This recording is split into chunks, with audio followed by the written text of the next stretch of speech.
رمضان میں 5 حروف ہیں، را، میم، ضاد، الف، نون۔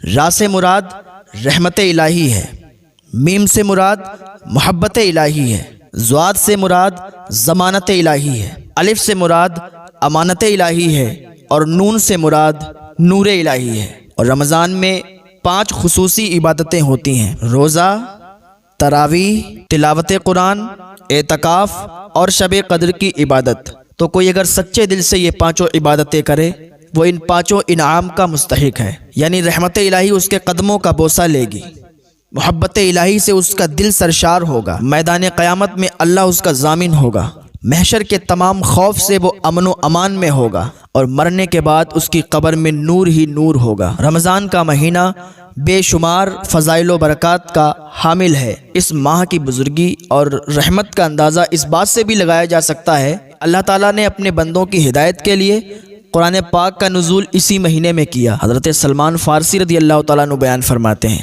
کہ حضور صلی اللہ تعالیٰ علیہ وسلم نے ماہ شعبان کے آخری دن باز فرمایا، اے لوگو، تمہارے پاس عظمت اور برکت والا مہینہ آ گیا، وہ مہینہ جس میں ایک رات 1000 مہینوں کی راتوں سے افضل ہے۔ اس ماہ میں جو کوئی ایک نیکی کرے تو اس کو 70 نیکیوں کا ثواب دیا جائے گا۔ فرمایا اس مہینے میں نیکیاں بڑھ جاتی ہیں، اعمال کی کھیتی ہری بھری ہو جاتی ہے۔ جیسے کہ ہر چیز کے لیے بڑھنے، پھلنے، پھولنے کے لیے ایک موسم ہوتا ہے، اس طرح اس ماہ میں رحمت الہی کی برسات ہوتی ہے، جس سے اعمال کی کھیتیاں سرسبز و شاداب ہو جاتی ہیں، نیکیاں بڑھنے، پھلنے اور پھولنے لگتی ہیں۔ موجودہ حال میں ہم دیکھتے ہیں کہ بڑی بڑی کمپنیاں سال میں 1-2 آفر دیا کرتی ہیں کہ اگر آپ ریچارج کروائیں گے تو آپ کو اتنا آفر دیا جائے گا، کہ اگر آپ 300 والا ریچارج کروائیں گے تو آپ کو 150 کا پڑ جائے گا، اگر آپ 150 والا ریچارج کروائیں گے آپ کو 100 روپے کا پڑ جائے گا۔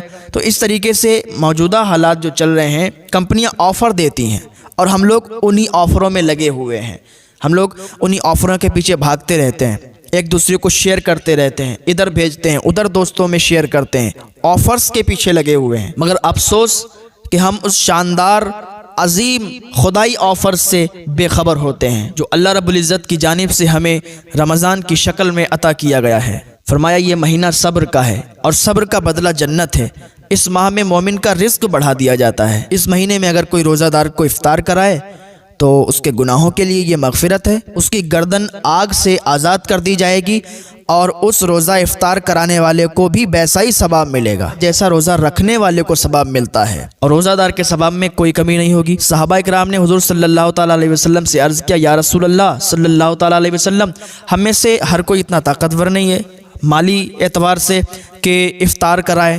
فرمایا یہ ثواب ہر اس شخص کو ملے گا جو 1 گھونٹ پانی یا 1 کھجور سے ہی افطار کرا دے، یعنی کوئی اتنا مالدار نہیں ہے کہ وہ اعلیٰ انتظام کرے، بڑا انتظام کرے روزہ افطار کرانے کے لیے، مالدار کوئی نہیں ہے، نہیں کر سکتا ہے، تو وہ 1 کھجور یا 1 گھونٹ پانی ہی کسی روزہ دار کو دے دے اور اس کا افطار کرا دے، تو اس کو ویسا ہی ثواب ملے گا جیسا بہت بڑا انتظام کرنے والے کو ثواب ملے گا، اور روزہ دار کو ثواب ملے گا ویسے ہی 1 گھونٹ پانی یا 1 کھجور سے افطار کرانے والے کو بھی ملے گا۔ حضور صلی اللہ تعالیٰ علیہ وسلم نے ارشاد فرمایا کہ جو کسی روزہ دار کو پیٹ بھر کے کھانا کھلا دے گا تو اللہ تعالیٰ اسے میرے حوض کوثر سے سیراب فرمائے گا۔ حضور صلی اللہ تعالیٰ علیہ وسلم نے ارشاد فرمایا کہ جو شخص ماہ رمضان میں حلال کمائی سے کسی کو روزہ افطار کرائے تو ماہ رمضان میں تمام فرشتے اس کے لیے بخشش کی دعا کرتے ہیں، اور فرشتوں کے سردار حضرت جبریل علیہ السلام اس کے لیے شب قدر میں دعائے استغفار کرتے ہیں اور اس سے مصافحہ کرتے ہیں۔ اب ذرا سوچیں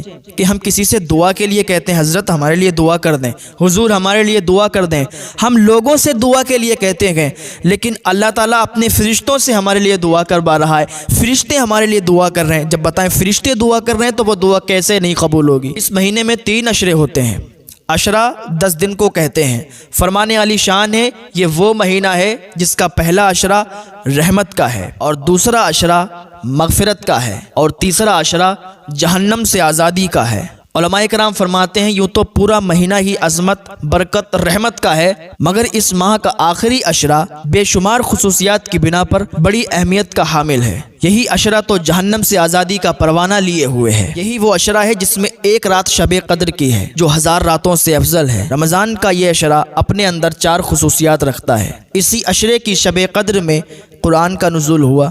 نمبر 2، یہ رات 1000 مہینوں سے افضل ہے۔ نمبر 3، اسی عشرے کی شب میں سید الملائکہ حضرت جبریل علیہ السلام تمام فرشتوں کے ساتھ زمین پر اترتے ہیں۔ نمبر 4، یہ رات تمام تر اپنی رحمتوں برکتوں کے ساتھ صبح صادق تک سایہ فگن رہتی ہے۔ رمضان کا آخری عشرہ اس لحاظ سے بھی بہت اہمیت کا حامل ہے، یہ عشرہ اعتکاف کا عشرہ ہے، جو تمام انبیاء علیہ السلام کی سنت اور فرض کفایہ بھی ہے کہ اگر پورے شہر یا بستی میں سے کوئی ایک آدمی بھی اعتکاف میں بیٹھ گیا تو تمام لوگ بری الذمہ ہیں، اور اگر نہیں بیٹھا تو سب گناہگار ہوئے۔ حدیث پاک میں ہے کہ قیامت کے دن ایک شخص دوزخ میں ڈالا جائے گا تو جہنم کی آگ اس سے دور بھاگے گی۔ داروغہ جہنم حضرت مالک علیہ السلام اس سے کہیں گے تو اسے کیوں نہیں پکڑتی، اسے کیوں نہیں جلاتی؟ جہنم کی آگ کہے گی میں اسے کیوں کر پکڑوں، اس کے منہ سے تو روزے کی بو آتی ہے۔ داروغہ جہنم اس سے پوچھیں گے تو روزہ دار تھا؟